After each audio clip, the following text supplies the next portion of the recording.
Hello, welcome. Thank you so much for being here. Today we are starting our seeds for our spring garden and some seeds that take a little more time to mature for our summer garden.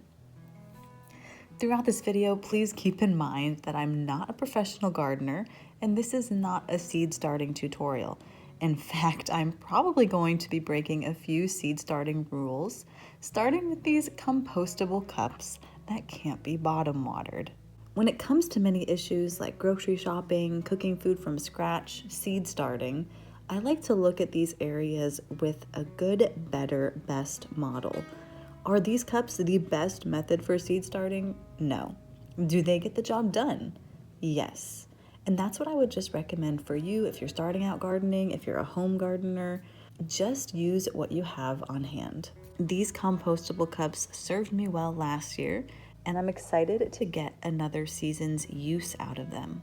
Let's kick off our seed starting with a few herbs, beginning with Munstead lavender. I adore the smell of fresh lavender, so we're starting with 2 cups of this. Many of these herb seeds are very small, so I don't worry about planting them too deep. Generally, the smaller the seed, the less deep it needs to be planted.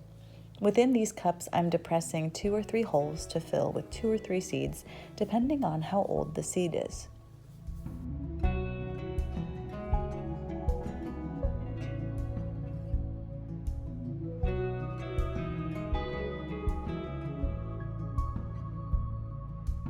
Next, we have English thyme, a typical culinary herb that I haven't grown before. We'll also use it for its respiratory health benefits in teas.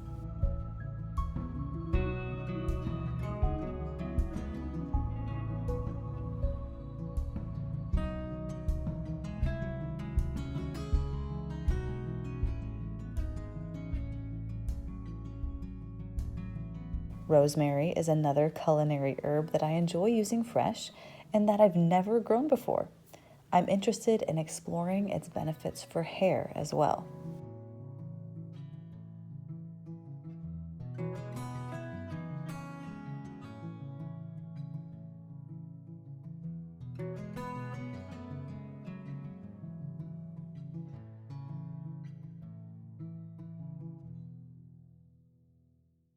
Next, I'm going in with true Greek oregano. I think I can confidently say oregano is my favorite culinary herb for a wide variety of dishes. Italian, Mediterranean, Mexican, it nearly does it all for me. I haven't grown this before either, so I'm hoping this plant takes off this summer and that maybe we'll harvest enough to dry. I'm looking forward to using this bee balm to attract pollinators and experiment with in teas.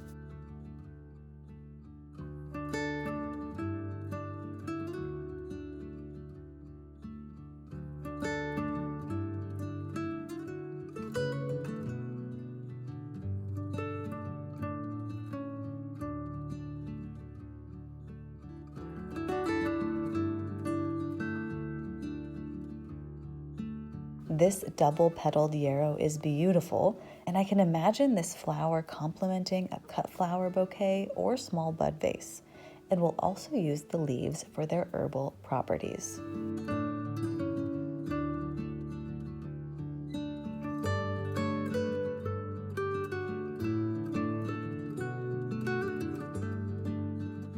Next, we're starting some common chives, which I'm eager to compare to the flavor of bunching onions, which I'll be starting later in the video. Maybe some chive blossom vinegar is in my future too.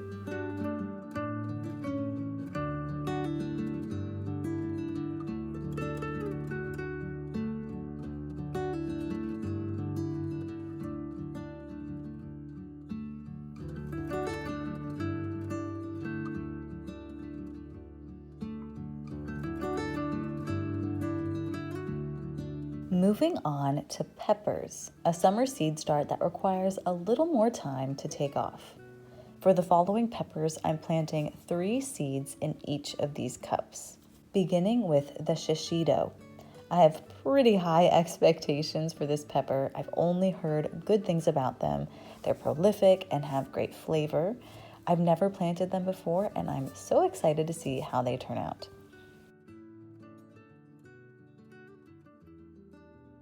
If you have kiddos, there are some simple ways to include them in the seed starting fun, or honestly, just plan to seed start during their naps. While my younger ones were napping, my oldest and I sowed seeds. Her primary job was placing the plant labels into each cup, but when it came to the bigger seeds, like peppers, she had the privilege of planting those.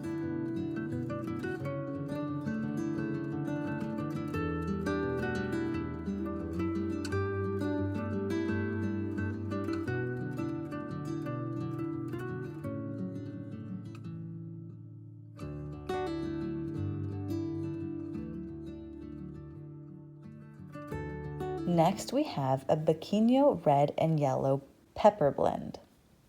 These peppers are medium to hot, and I keep picturing jars filled with these brightly colored pickled peppers. Maybe I'll create my own chili powder too. So I did 2 cups for these peppers, one the red blend and one the yellow blend. The seeds in the packet are dyed according to their pepper color.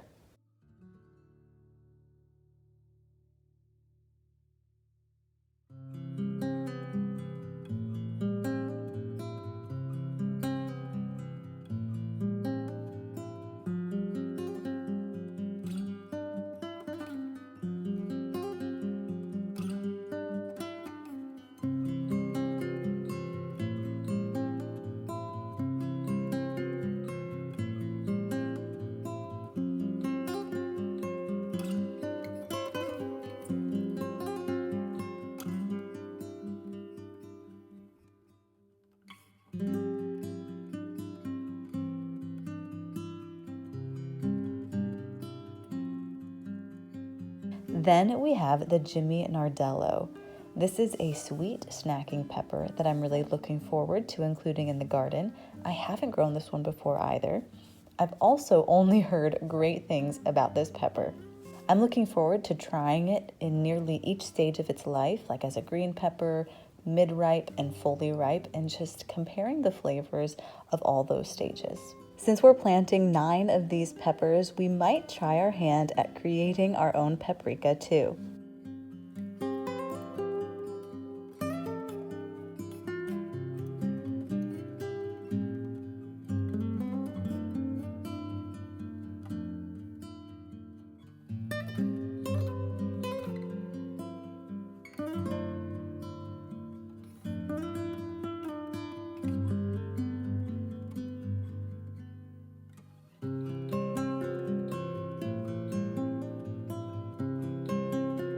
And finally, we have the jalapeno early.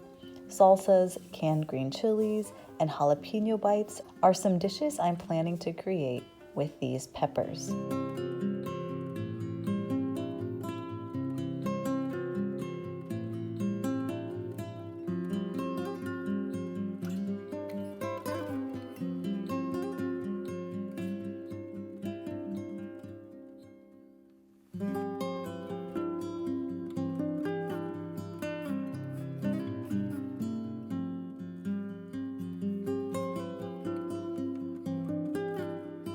We have a few more herbs coming up next, starting with German chamomile. I love the flowers and the scent of this.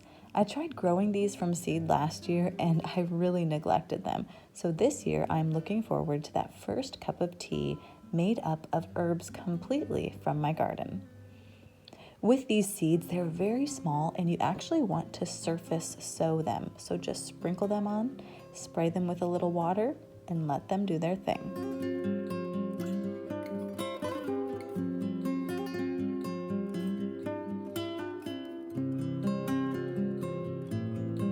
This Italian Genovese basil is a fresh culinary herb we enjoy during the summer. It's such a basic garden staple for us. Last year I had an abundance of this basil. We infused olive oil, made pesto, and of course caprese salad.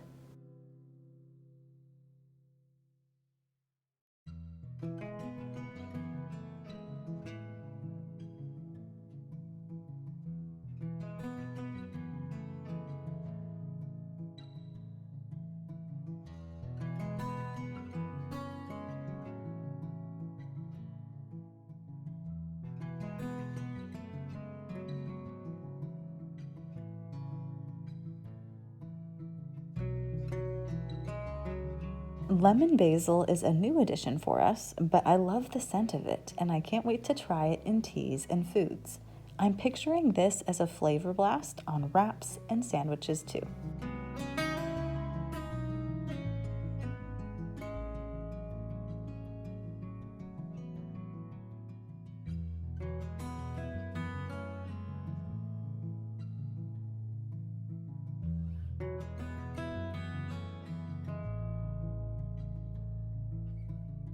I'm really looking forward to using this holy basil in teas. I've never tasted or even smelled holy basil before, but I've read about the benefits of this herb and I'm looking forward to that first cup of tea with it.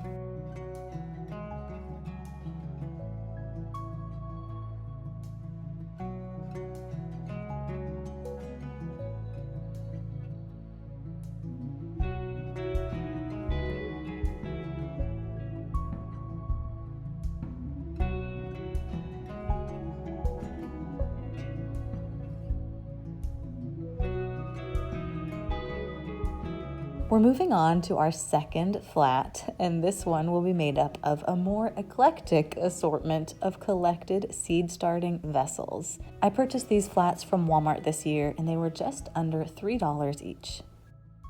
Starting with planting some onions. We have this Gladstone white onion variety first. Now, with all of these onions, I'm trying a technique of sowing these seedlings incredibly close together. I've heard onions don't mind being separated, so I'm really testing that out. After sowing the seeds, I'm lightly sprinkling some soil over them.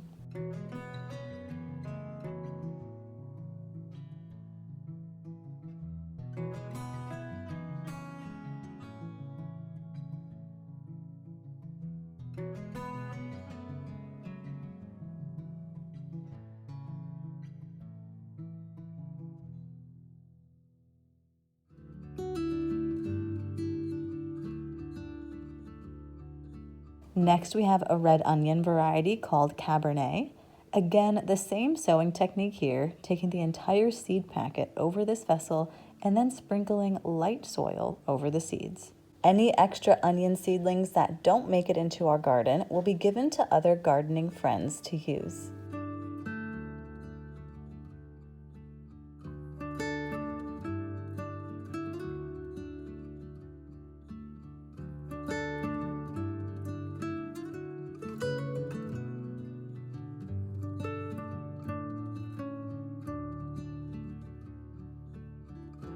Then I'm taking the Zebrun shallot and proceeding with the same sowing method.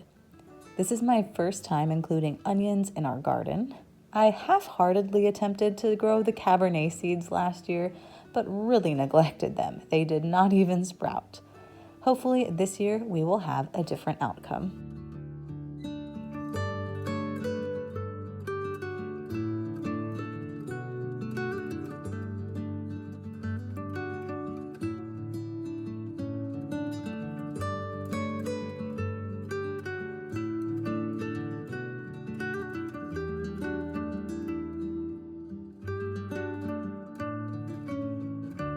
For our bunching onions, I'm using the same sowing technique, but I'm not using the entire seed packet.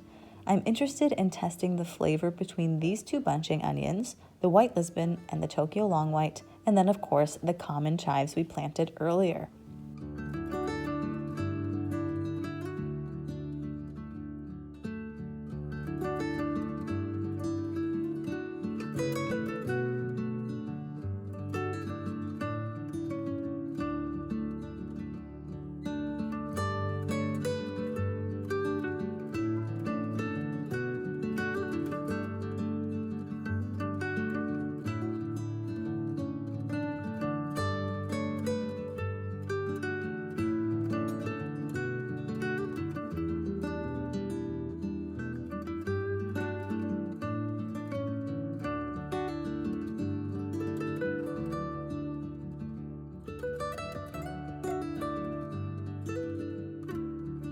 Then we're moving on to a few frost-tolerant seedlings that will be planted out around mid-March, starting with cabbage. My cabbage was completely decimated by pests last season, so I'm definitely considering using a row cover once these are planted out into the garden.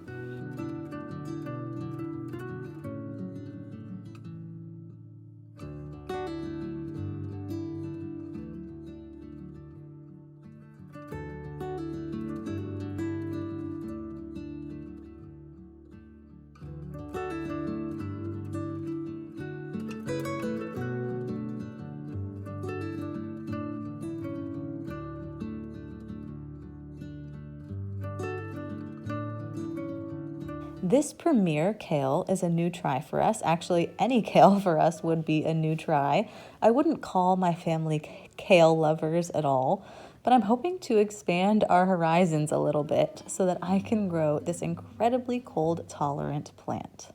We have enjoyed kale chips in the past, so I'm cautiously optimistic about enjoying this kale from our garden.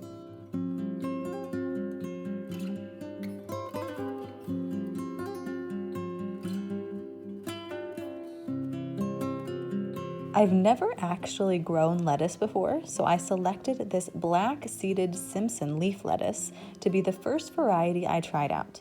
I'm drawn to the harvest technique of taking a few outer leaves periodically instead of harvesting a whole head of lettuce at one time. That characteristic also drew me to the kale.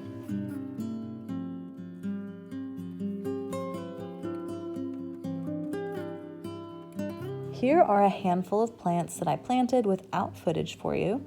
This bok choy did well last fall season. It survived the pest damage where my cabbage didn't, so we are going for it again. I started this free seed packet of Merlot lettuce primarily to add some color to the garden. I have memories of this tasting bitter when I purchased it in a salad mix from the store, but I think it's possible growing it at home will improve the flavor. And then dill and parsley are more staple culinary herbs for us, the dill primarily for pickling and the parsley for fresh use.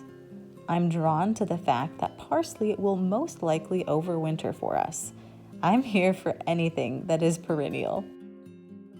Thank you so much for watching. What varieties are you growing this season? Any must grows for you? I'd love to hear from you.